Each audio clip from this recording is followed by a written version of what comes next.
இடம்பொருள் நேயர்களுக்கு வணக்கம். இயக்குனர் விக்னேஷ் சிவன் இருக்கார்ல, அவரு மேல ரீசென்ட்டா நெறைய கான்ட்ரோவர்சிஸ்லாம் வந்துகிட்டே இருக்கு. அவரு இப்ப அவரோட Twitter, Instagram பேஜையே டீஆக்டிவேட் பண்ணிட்டாருங்கிற அளவுக்கு போயிருக்கிறாங்க. இப்படி ஒரு ஹம்பிளான, இப்படி ஒரு குட் ஹார்ட்டட் பெர்சனே அவ்ளோ ஹேட் சம்பாரிச்சதுக்கு அப்புறமா எப்படிப்பா வெளிய போகாம இருக்க முடியும்? அப்படிங்கிற மாரி தான் இருந்தது. அப்படி என்னப்பா ஆச்சு அப்படின்னு பார்த்தோம்னா, ரீசென்ட்டா அவங்களோட Vignesh Sivan, நயன்தாராவோட wedding album video Netflixல release ஆச்சு அப்படின்ருக்கு. அதுக்கே நெறைய கான்ட்ரோவர்சி. அதுக்கு முன்னாடி நாள் ஒரு லெட்டர் பேட் நயன்தாரா கிட்ட இருந்து வருது. என்ன அப்படின்னு பார்த்தோம்னா, நாங்களும் எவ்வளவோ ட்ரை பண்ணோம். ஆனா ஒரு சின்ன கிளிப்புக்கு ரூ. 10,00,00,000 கேட்குறாங்க அப்படிங்கிற மாரி சொல்லி ஒரு ஸ்டேட்மெண்ட் ரிலீஸ் பண்றாங்க. அதுலேருந்தே அவங்க சைட்ல இருந்து நெறைய தப்பு இருக்குது அப்படிங்கிற மாரி தனுஷ் வெர்சஸ் நயன்தாரா அப்படின்னு பிரிஞ்சு, தனுஷ்க்கு நெறைய சப்போர்ட் பண்ணவங்க இருந்தாங்க. எதனால அப்படின்னு பார்த்தோம்னா, ஒரு புரொடியூசர் படத்த எடுக்கிறாரு. அவருக்கு தான் முழு அதிகாரமும் இருக்கு. அவரு கேட்டு குடுக்க மாட்டேன் அப்படின்னாருன்னா அவரோட தனிப்பட்ட விருப்பம். அத முழுசா அக்ரி பண்ணணும். அத விட்டுட்டு அவரு இப்படி கெடுத்துட்டாரு எங்க வாழ்க்கையவே அப்படின்னு பேசுற அளவுக்குலாம் இதுல ஒண்ணுமே இல்ல அப்படிங்கிற மாரி தனுஷ்க்கு சப்போர்ட் பண்ணவங்க நெறைய பேர் இருக்காங்க. அதுதான் உண்மை அப்படின்னு நான் நினைக்கிறேன். நீங்க என்ன நினைக்கிறீங்கன்னு கமெண்ட்ல சொல்லுங்க. என்ன உண்மை அப்படின்னு பார்த்தோம்னா, ஒருத்தரு படம் எடுத்திருக்கிறாரு. அவருக்கு தான் முழு அதிகாரமும் இருக்குது அப்படிங்கிறப்ப, அவரு வேணாம் அப்படின்னு ரிஜெக்ட் பண்றது எங்ககிட்ட கேட்கறாங்க ஒருத்தங்க.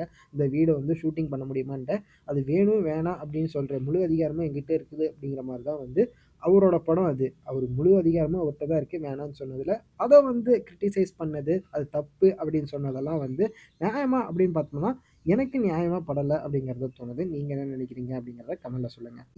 இதுக்கப்புறமா இன்னும் ரீசென்ட்டா இப்ப பாண்டிச்சேரிக்கு போயிருந்த அவரு பாண்டிச்சேரிக்கு சொந்தமான கவர்மெண்ட்டுக்கு சொந்தமான ஒரு ரெசார்ட்ட விலைக்கு கேட்டாரு அப்படிங்கிற மாரி சொல்லி, இன்னொரு கான்ட்ரோவர்சி புதுசா கிளம்புச்சு அப்படின்னு மாரி இருக்கு. அதுக்கு ரீசென்ட்டா அவரே ஒரு ஸ்டேட்மெண்ட் குடுத்திருக்கிறாரு.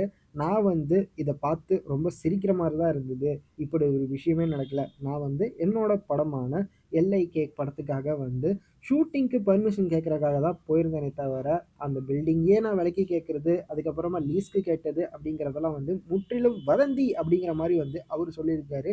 இதெல்லாம் எங்கேருந்துப்பா கிளம்புச்சு அப்படின்னு பார்த்தோம்னா, அவரு ட்ரோல் மெட்டீரியலுக்குள்ள வந்துட்டாரு.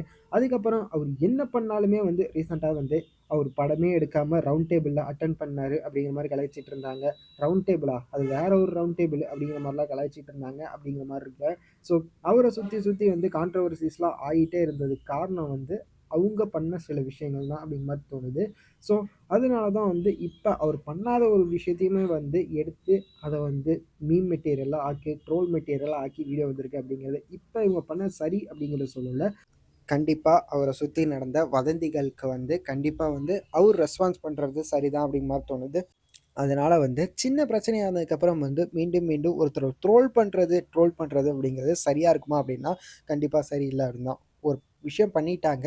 அதுக்கப்புறம் அவங்க ரியலைஸ் பண்றாங்க. இல்ல அதுக்கான விஷயங்கள அனுபவிக்க போறாங்கன்ட்டு இருக்கிறத விட்டுட்டு, அதுக்கு அடுத்ததா அவங்க என்ன பண்ணாலும் தப்பா இருக்கும் அப்படிங்கிறது சரியில்ல அப்படிங்கிறது தான் எனக்கு தோணுது. நீங்க என்ன நினைக்கிறீங்க அப்படிங்கிறத கமெண்ட்ல சொல்லுங்க. இந்த வீடியோ பிடிச்சிருந்தா லைக் பண்ணிட்டு மறக்காம சப்ஸ்கிரைப் பண்ணிடுங்க. அப்பதானே நாங்க போற வீடியோஸ் உங்களுக்கு ரெகுலரா வரும்.